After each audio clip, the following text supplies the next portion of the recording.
बड़े बड़े नेता के माने जो बड़े बड़े पद में हैं, क्योंकि कई जो जनता में बहुत लोकप्रिय हैं वो तो कहीं पद में नहीं है।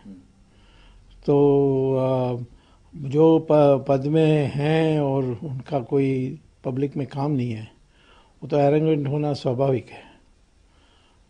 और जो चुनाव नहीं जीत सकते वो उनको बड़े स्थान देना वो तो लोकतंत्र में एक आत्महत्या के बराबर है। तो मैं समझता हूं कि ये सारी चीज़ों के लिए अभी भी समय है सब ठीक करने के लिए।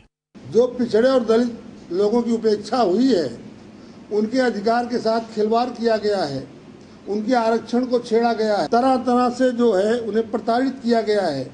इन तमाम कारणों से आज ये हुआ है। योगी को मैं क्या कह सकता हूँ, हमने सोचा था कि मुख्यमंत्री होने के बाद बहुत अच्छे तरीके से सबको मिलाकर चलेंगे, लेकिन ऐसा इन्होंने प्रदर्शन कर दिया, बड़ा गंदा संदेश गया पूरे प्रदेश में, एक जात को लेकर, विशेष जात को लेकर के, उससे और ज्यादा नुकसान हुआ है। डैमेज कंट्रोल के लिए भाजपा को क्या करना?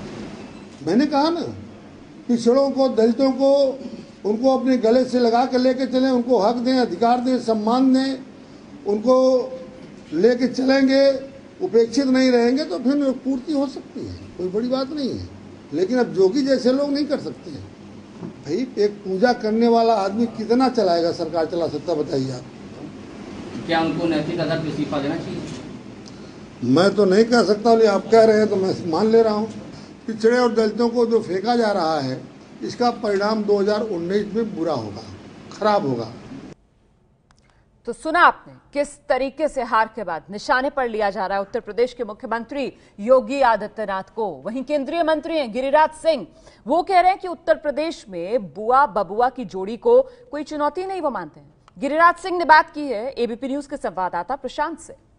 उत्तर प्रदेश में जो बीजेपी की हार हुई है उस पर बात करने के लिए हमारे साथ हैं केंद्रीय मंत्री गिरिराज सिंह। गिरिराज जी, कल जो हार हुई है और बुआ भतीजा का जो गठबंधन हुआ, वो कितनी बड़ी चुनौती है आपके लिए? बिल्कुल चुनौती है, वो चुनौती नहीं है। बुआ बउआ मेरे लिए चुनौती नहीं है। मुंगेरी लाल के हसीन सपने लोग देख रहे हैं, 2019 का उदाहरण देख रहे हैं, अब श्री राम को गाली दे रहे हैं। मैं वो चुनौती न बुआ है, न बउआ है और न विपक्ष है। चुनौती हम खुद हैं अपने।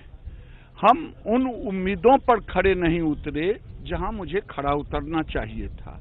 उनकी हम समीक्षा करेंगे और फिर हम आगे उन उम्मीदों पर खड़ा उतरने का 200% कोशिश ही नहीं करेंगे, खड़ा उतरेंगे। उम्मीद किस सरकार की आप बात कर रहे हैं? केंद्र सरकार खड़ा नहीं उतर पाई या योगी सरकार जो वहां पर? जो भी है वो हम समीक्षा करेंगे। तो सुना आपने गिरिराज सिंह को, जो कह रहे हैं हम उम्मीदों पर खरे नहीं उतरे और इसी की हम समीक्षा करेंगे। हालांकि ये बिल्कुल उलट है उस बयान से जो खुद मुख्यमंत्री योगी आदित्यनाथ की तरफ से दिया गया, जिनके लिए सीधे सीधे अपने आत्मविश्वास, अति आत्मविश्वास और साथ ही साथ जो गठजोड़ था उसे जिम्मेदार ठहराया गया। तो यूपी और बिहार के उपचुनाव में बीजेपी को करारी हार और इसके बाद 2019 के चुनाव से पहले विपक्ष की एकजुटता की तैयारी शुरू हो गई है।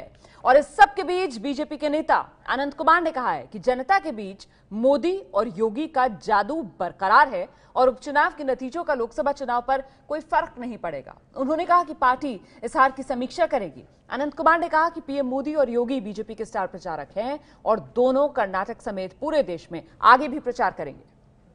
2019 में भारतीय जनता पार्टी और एनडीए और ज्यादा बहुमत से जीतेगी। चुनाव का जनादेश मिला है, उस जनादेश के बारे में हम विश्लेषण करेंगे, समीक्षा करेंगे, चर्चा करेंगे, क्योंकि कई कारण हो सकता है। और वही केंद्रीय मंत्री मुख्तार अब्बास नकवी ने कहा कि किसी को गलतफहमी में नहीं रहना चाहिए। अखिलेश मायावती साथ तो आए हैं, लेकिन कितने दिन साथ रहेंगे ये बड़ा सवाल है। अभी साथ आए हैं, साथ रहेंगे कि नहीं रहेंगे ये अभी वक्त बताएगा। इसलिए इस पर क्या मैं अभी टिप्पणी करूं? हम कोई पॉलिटिकल पंडित नहीं है भैया।